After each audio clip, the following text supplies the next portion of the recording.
Hello दोस्तों, आप सभी का स्वागत है आपके अपने यूट्यूब चैनल पर। दोस्तों, आज से हम हरियाणा जीके के क्वेश्चनों की सीरीज का पहला पार्ट करेंगे। इसमें जो आप हरियाणा जीके की तैयारी करना चाहते हैं तो उसमें ये क्वेश्चन आपके लिए बहुत ही लाभदायक होंगे। तो इस वीडियो में दोस्तों हम हरियाणा जीके के 50 वन लाइनर क्वेश्चन करेंगे। ये आपके लिए आगामी पेपर है जो हरियाणा पुलिस या हरियाणा ग्रुप डी या सिटी मेंस की परीक्षा है उसके लिए लाभदायक होगा। तो चलिए दोस्तों, देर न करते हुए शुरू करते हैं। इस सीरीज में दोस्तों हम लगभग 3000 क्वेश्चन हरियाणा जीके करेंगे वन लाइनर, और 3000 क्वेश्चन में आपका जो कंप्लीट हरियाणा जीके है वो हो जाएगी। ठीक है, तो चलिए दोस्तों, पहला क्वेश्चन दिया हुआ है। वो पहला क्वेश्चन है कि हरियाणा का प्राचीन नाम क्या है, या हरियाणा का प्राचीनतम नाम क्या था दोस्तों? वो था ब्रह्मावर्त। ठीक है, तो इसका प्राचीन नाम था। सेकंड क्वेश्चन है दोस्तों, ऋग्वेद में हरियाणा को किस नाम से जाना जाता है या किस नाम से पुकारा गया? तो वो है रज हरियाणवी। ठीक है, रज हरियाणवी इसका आंसर है। तीसरा क्वेश्चन है दोस्तों, कुरुक्षेत्र का नाम हरि क्षेत्र किस ग्रंथ से मिलता है? मोस्ट इंपोर्टेंट क्वेश्चन है दोस्तों, पेपर में बार बार आता है। तो कुरुक्षेत्र का नाम जो हरि क्षेत्र है दोस्तों किस ग्रंथ में मिलता है? वो मिलता है स्कंद पुराण में। इसका आंसर होगा। ठीक है, ये दोस्तों आपके लिए बहुत ही ज्यादा इंपॉर्टेंट क्वेश्चन है जो पेपर में बार बार पूछे जाते हैं। ठीक है, उसके बाद है, भगवान कृष्ण ने गीता का उपदेश किस वृक्ष के नीचे दिया था? तो कौन सा वृक्ष है दोस्तों? वो है वट वृक्ष। ठीक है, और ये कहाँ पर स्थित है? ये है ज्योतिषर में। ठीक है, तो इसका आंसर होगा। उसके बाद जो नेक्स्ट क्वेश्चन है वो है, स्थानेश्वर यानी थानेश्वर को अपनी राजधानी किस शासक ने बनाया था? तो किस शासक ने बनाया था? वो था हर्षवर्धन। जो थानेश्वर है दोस्तों, इसका जो प्राचीनतम नाम था वो था स्थानेश्वर, और इसको अपनी राजधानी किस शासक ने बनाया था? हर्षवर्धन ने बनाया था। ठीक है, उसके बाद जो नेक्स्ट क्वेश्चन है दोस्तों वो है, हर्षचरित पुस्तक के लेखक कौन है? तो ये आप हिस्ट्री का क्वेश्चन भी बोल सकते हो या हरियाणा जीके में बोल सकते हो। तो जो हर्षचरित है दोस्तों उसके जो लेखक है वो कौन है? बाणभट्ट। तो इस क्वेश्चन का आंसर हुआ बाणभट्ट। ठीक है, सातवें क्वेश्चन पर चलते हैं दोस्तों। वो है, रजिया सुल्तान का मकबरा हरियाणा में कहाँ पर स्थित है? तो ये है दोस्तों कैथल में। ठीक है, और कैथल में कहाँ पर है? ठीक है, कैथल शहर में स्थित है ये। ठीक है, और ये कब बनाया गया था? ये बनाया गया था 1240 ईस्वी में। आपने दोस्तों कमेंट बताना है जो कैथल है उसका प्राचीन नाम क्या है। ठीक है, ये कमेंट में बताना है। आठवां क्वेश्चन है दोस्तों, त्राइन का प्रथम युद्ध 1191 में किस किस के बीच हुआ था? तो जो त्राइन का प्रथम युद्ध 1191 में दोस्तों वो पृथ्वीराज चौहान और मोहम्मद गोरी के बीच में हुआ था। ठीक है, तो इसमें क्या होता दोस्तों, जो त्राइन का प्रथम युद्ध था दोस्तों इसमें पृथ्वीराज चौहान की जीत हुई थी और मोहम्मद गोरी की हार हुई थी। ठीक है, पराजय हुई थी। उसके बाद 9वां क्वेश्चन दोस्तों, पानीपत का प्रथम युद्ध कब और किसके बीच हुआ? तो जो पानीपत का प्रथम युद्ध था दोस्तों 1526 ईस्वी में हुआ था, और ये हुआ था बाबर और इब्राहिम लोदी के बीच में। ठीक है, उसके बाद 10वां क्वेश्चन है, पानीपत का जो दूसरा युद्ध हुआ था दोस्तों वो हुआ था 1556 में। ये पूछा किस किस के बीच में हुआ था? तो ये किस किस के बीच में हुआ था दोस्तों? अकबर और हेमू के बीच में। ठीक है, जो अकबर का सेनापति था दोस्तों वो था बैरम खान। ठीक है, उस समय अकबर की जो मात्र एज थी वो लगभग 14 से 15 साल थी। ठीक है, तो उसका जो नेतृत्व किया था वो किया था बैरम खान ने, और हेमू के बीच में हुआ था। इसमें भी दोस्तों अकबर की जीत हुई थी। उसके बाद 11वां क्वेश्चन है दोस्तों, हिंदू सम्राट हेमू हेमू कहाँ का निवासी था? तो जो हिंदू सम्राट है दोस्तों हेमू वो कहाँ का निवासी था? वो था रेवाड़ी का। ठीक है, इसका आंसर होगा रेवाड़ी। उसके बाद नेक्स्ट क्वेश्चन दोस्तों, पानीपत का तीसरा युद्ध 1761 में हुआ था, तो ये किस किस के बीच में हुआ था? तो ये हुआ था दोस्तों अहमद शाह अब्दाली और मराठों के बीच में। ठीक है, तो जो पानीपत का युद्ध रहा तो इन ये पानीपत के युद्ध से दोस्तों बहुत बार एग्जाम में क्वेश्चन आते हैं। तो आपका इन तीनों को बताना चाहिए। पानीपत का प्रथम युद्ध 1526, पानीपत का द्वितीय युद्ध जो हुआ था 1556, और जो पानीपत का तृतीय युद्ध हुआ था दोस्तों 1761 में हुआ था। ठीक है, उसके बाद 13वां क्वेश्चन है दोस्तों, 1857 की क्रांति की शुरुआत हरियाणा में कहाँ से हुई थी? तो कहाँ से हुई थी दोस्तों? ये हुई थी अंबाला छावनी से। ठीक है, इंपोर्टेंट क्वेश्चन है दोस्तों, बार बार आता है। रेवाड़ी से 1857 की क्रांति का नेतृत्व किसने किया था? तो रेवाड़ी से किसने नेतृत्व किया था दोस्तों? वो था राव तुलाराम। ठीक है, इसका आंसर होगा।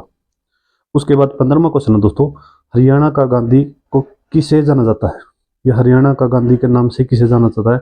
तो ये है दोस्तों मूलचंद जैन। ठीक है, तो इसका आंसर होगा मूलचंद जैन होगा।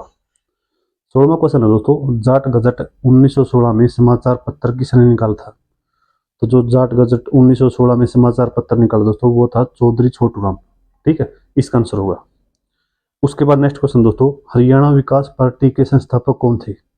तो ये दोस्तों एक एक क्वेश्चन है जो सिलेक्टेड है, जो किसी न किसी एग्जाम में हुआ है, तो आपने एक क्वेश्चन भी छोड़ना है। देखो अगर पहले आपने हरियाणा जीके की हुई है तो आप इसका टेस्ट लगाने के तौर पर देख सकते हो, और अगर पहली बार क्लियर कर रहे हो तो आप इन क्वेश्चन को लिखना भी साथ में, ठीक है। उससे आपके बढ़िया तरीके से नोट्स तैयार होंगे और आगामी परीक्षा में आपको बहुत ही ज़्यादा लाभ होगा। तो हरियाणा विकास पार्टी के संस्थापक थे दोस्तों चौधरी बंसीलाल, ठीक है। इसी को दोस्तों हरियाणा का लौह पुरुष भी जाना जाता है, ठीक है। विकास पुरुष भी इसी को भी जाना जाता है। शेर ए हरियाणा के नाम से किसे जाना जाता है दोस्तों? जो ये उपनाम है ना, प्रसिद्ध व्यक्ति उपनाम, इस पर मैं एक वीडियो लेकर आऊंगा और उसमें जितने भी हरियाणा के प्रसिद्ध व्यक्ति हैं उनके उपनाम, उनको किस नाम से जाना जाता है, ये बार बार पेपर में पूछ सकता है, ठीक है। तो जो शेर ए हरियाणा के नाम से किसे जाना जाता है? चौधरी देवीलाल को, ठीक है। उसके बाद नेक्स्ट क्वेश्चन दोस्तों, अशोक का टोपरा स्तंभ मूल रूप से कहाँ पर स्थित है? तो जो अशोक का टोपरा स्तंभ दोस्तों वो कहाँ पर स्थित है? वो है दोस्तों यमुनानगर में, ठीक है। उसके बाद है सिंधु घाटी सभ्यता का सबसे बड़ा स्थल हरियाणा में कौन सा है? तो वो है दोस्तों राखीगढ़ी हिसार, ठीक है। इंपॉर्टेंट क्वेश्चन है दोस्तों, बराबर आता है। उसके बाद नेक्स्ट क्वेश्चन दोस्तों, हरियाणा का कुल क्षेत्रफल कितना है? तो हरियाणा का जो क्षेत्रफल दोस्तों वो 44,212 वर्ग किलोमीटर है। क्षेत्रफल की दृष्टि से हरियाणा का भारत में कौन सा स्थान है दोस्तों? तो कौन सा स्थान है? वो है 21वां स्थान, ठीक है। इंपॉर्टेंट क्वेश्चन है। हरियाणा के किस जिलों को धान का कटोरा कहा जाता है? तो किस जिले को बोला जाता है दोस्तों? ये है करनाल को धान का कटोरा के नाम से जाना जाता है। उसके बाद है हरियाणा की सबसे ऊंची चोटी कौन सी दोस्तों? वो है क्रोह चोटी, ठीक है। क्रोह चोटी है और ये कहाँ पर पड़ती है दोस्तों? मोरनी हिल्स पंचकुला में, ठीक है। और इसकी ऊंचाई अगर पूछे तो कितनी है? 1514 मीटर है, इसका आंसर होगा। उसके बाद हरियाणा की एकमात्र बारहमासी नदी कौन सी है जो हर समय बहती रहती है दोस्तों? वो है यमुना नदी। इंपॉर्टेंट क्वेश्चन दोस्तों ये भी। उसके बाद जो नेक्स्ट क्वेश्चन है दोस्तों वो है हरियाणा और उत्तर प्रदेश की सीमा कौन सी नदी बनाती है? तो जो हरियाणा और उत्तर प्रदेश की सीमा की कौन सी नदी बनाती है दोस्तों? ये बनाती है यमुना नदी। इंपॉर्टेंट क्वेश्चन है दोस्तों। उसके बाद है ओटू बैराज किस नदी पर स्थित है दोस्तों? तो ये दो क्वेश्चन बनते हैं, तो एक तो कहाँ पर है और एक किस नदी पर है। तो ओटू बैराज दोस्तों जो घग्गर नदी है उस पर स्थित है, और ये घग्गर नदी कहाँ पर बहती है? सिरसा में, ठीक है। इंपॉर्टेंट क्वेश्चन है। उसके बाद नेक्स्ट क्वेश्चन दोस्तों, भिंडावास वन्यजीव अभयारण्य कहाँ पर स्थित है? तो जो भिंडावास वन्यजीव अभयारण्य दोस्तों वो कहाँ पर स्थित है? वो है झज्जर में। इंपॉर्टेंट क्वेश्चन दोस्तों, वन्यजीव अभयारण्य से भी पेपर में एक क्वेश्चन पक्का बनता है। उसके बाद है सुल्तानपुर राष्ट्रीय उद्यान किस जिले में स्थित है? तो जो सुल्तानपुर राष्ट्रीय उद्यान है दोस्तों, ये कुल मिलाकर जो राष्ट्रीय उद्यान दोस्तों हरियाणा में वो दो हैं, ठीक है। तो उनमें से एक है सुल्तानपुर राष्ट्रीय उद्यान, ठीक है। तो ये कहाँ पर स्थित है? यह है गुरुग्राम में। इंपॉर्टेंट क्वेश्चन दोस्तों सभी के सभी। और दूसरा जो दोस्तों कालेसर राष्ट्रीय उद्यान, ये किसके लिए प्रसिद्ध है? पहली बात तो कालेसर राष्ट्रीय उद्यान यमुनानगर में पड़ता है। दूसरी बात ये किसके लिए प्रसिद्ध है दोस्तों? ये है लाल जंगली मुर्गों के लिए। मोस्ट इंपोर्टेंट क्वेश्चन है दोस्तों, इसको आप टिक मार्क करना, इंपॉर्टेंट क्वेश्चन है। हरियाणा का सबसे बड़ा जिला कौन सा है दोस्तों? ठीक है, तो हरियाणा का जो सबसे बड़ा जिला दोस्तों वो कौन सा है? सिरसा, ठीक है, क्षेत्रफल की दृष्टि से। उसके बाद है हरियाणा का सबसे छोटा जिला कौन सा दोस्तों क्षेत्रफल की दृष्टि से? वो है फरीदाबाद, ठीक है। उसके बाद जो नेक्स्ट क्वेश्चन दोस्तों, मोरनी की पहाड़ियों में किस प्रकार की मिट्टी पाई जाती है? तो देखो दोस्तों, मोरनी की पहाड़ियाँ पंचकुला में पड़ती है, और जो पंचकुला है पहाड़ी है तो वहाँ पर सीधी सी बात है चट्टान मिलेंगी, और चट्टान में कौन सी मिट्टी पाई जाती है? पथरीली मिट्टी।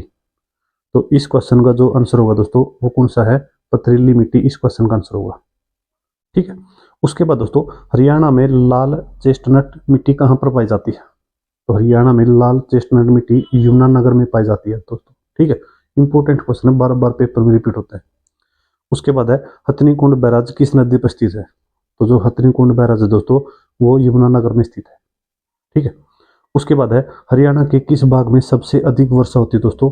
तो किस भाग में होती है दोस्तों? उत्तर पूर्वी, ठीक है, उत्तर पूर्वी भाग में दोस्तों सबसे ज्यादा वर्षा होती है, ठीक है। उसके बाद है बड़खल झील है जो दोस्तों फरीदाबाद में है, इसका निर्माण कब हुआ था? तो ये हुआ था 1947 में। यहाँ से दो क्वेश्चन तैयार होते हैं।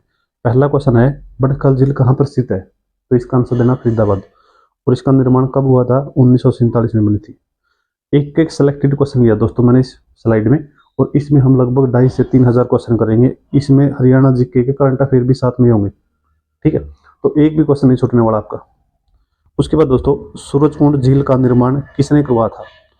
तो जो सूरजकुंड झील का निर्माण दोस्तों वो किसने कराया था? सूरजपाल तोमर ने करवाया था। ठीक है, इंपॉर्टेंट क्वेश्चन है दोस्तों ये भी। ठीक है, उसके बाद जो नेक्स्ट क्वेश्चन दोस्तों वो है हरियाणा का एकमात्र हिल स्टेशन कौन सा है? तो जो हरियाणा का एकमात्र हिल स्टेशन दोस्तों वो है मोरनी हिल्स। ठीक है, हरियाणा में एक ही हिल स्टेशन है और कहाँ पर है? मोरनी हिल्स में। ठीक है, उसके बाद है दोस्तों 50 क्वेश्चन करने दोस्तों, 40 क्वेश्चन कर चुके हैं।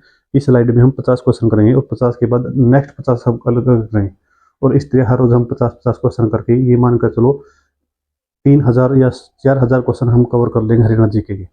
इसमें साथ ही आपकी हरियाणा जीके करंट अफेयर भी आएगी। ठीक है, उसके बाद है 41वां क्वेश्चन, हरियाणा राज्य का गठन किस आयोग की सिफारिश पर हुआ था? इंपॉर्टेंट क्वेश्चन दोस्तों, शाह आयोग की सिफारिश पर किया गया था।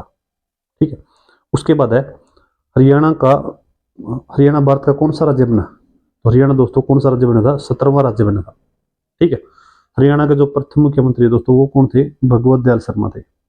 और इसका जो कहाँ से दोस्तों ये झज्जर से। हरियाणा के प्रथम राज्यपाल कौन थे? तो ये थे धर्मवीर। तो देखिए दोस्तों ये आसान क्वेश्चन जरूर हैं लेकिन एग्जाम में तो बार बार आते हैं तो इनको भी हमें कवर करना पड़ेगा। ठीक है, अगर कोई भी नया बच्चा अगर ये वीडियो देखा तो उसको ये अच्छे क्वेश्चन लगेंगे, जिसने पहले हरियाणा जीके की हुई है उसको ये आसान क्वेश्चन लगेंगे, लेकिन हर राय क्वेश्चन करेंगे दोस्तों। ठीक है, उसके बाद है हरियाणा विधानसभा की प्रथम महिला अध्यक्ष कौन थी? तो वो थी दोस्तों सन्नो देवी। इंपॉर्टेंट क्वेश्चन है, बार बार पेपर में आता है। हरियाणा विधानसभा की प्रथम महिला अध्यक्ष कौन थी? वो थी सन्नो देवी। उसके बाद है सबसे लंबे समय तक हरियाणा के मुख्यमंत्री कौन रहे हैं? तो सबसे लंबे समय तक कौन रहे दोस्तों? चौधरी बंसीलाल। इस क्वेश्चन का आंसर होगा। उसके बाद है हरियाणा में पहली बार राष्ट्रपति शासन कब लगा था दोस्तों? वो लगा था 1967 में। ठीक है, हरियाणा में कुल मिलाकर कितनी बार राष्ट्रपति शासन लगा है? इसका आंसर आपने दोस्तों कमेंट में देखना अगर आपने यहाँ तक वीडियो देखी है। उसके बाद दोस्तों हरियाणा विधानसभा में कुल कितनी सीटें हैं? तो हरियाणा विधानसभा में दोस्तों कुल कितनी सीटें हैं? 90 सीटें। ठीक है, उसके बाद है हरियाणा से राज्यसभा की कितनी सीटें हैं? तो ये तो सभी को पता होता है 5 सीटें हैं। लोकसभा की कितनी सीटें दोस्तों? वो है 10। तो ये थे दोस्तों आज के मोस्ट इंपोर्टेंट 50 क्वेश्चन। तो अगर आप इस स्लाइड को देख रहे हैं तो बहुत सारे क्वेश्चन है दोस्तों जो पेपर में बार बार आते हैं और अच्छे लेवल के हैं। जैसे जैसे दोस्तों वीडियो बढ़ेगी, ठीक है, या अपनी सीरीज बढ़ेगी तो लेवल भी अपने आप बढ़ता चलेगा। तो इस तरह से हमने क्वेश्चन करने हैं और कंप्लीट हरियाणा जीके करेंगे। ठीक है, तो इस तरह से तो आज की वीडियो में दोस्तों इतना ही करेंगे। अगर आपको वीडियो अच्छी लगे तो लाइक करें, शेयर करें और सब्सक्राइब करें। ठीक है, मिलते हैं नेक्स्ट वीडियो में। और हर रोज वीडियो मिलेगी दोस्तों, ये नहीं कि एक वीडियो डाली और नहीं डालेगी। कुछ पर्सनल रीजन की वजह से इस चैनल पर मैं वीडियो नहीं डाल पाया था, लेकिन आज से हम इस सीरीज को स्टार्ट करेंगे और साथ ही आपको हरियाणा जीके के साथ साथ नेशनल जीके की वीडियो भी डालेंगे और शुरुआत करेंगे हम हिस्ट्री से। ठीक है, तो उसको भी आप जरूर देखना। तो आज की वीडियो में इतना ही करेंगे दोस्तों, बाकी करेंगे नेक्स्ट वीडियो में। धन्यवाद।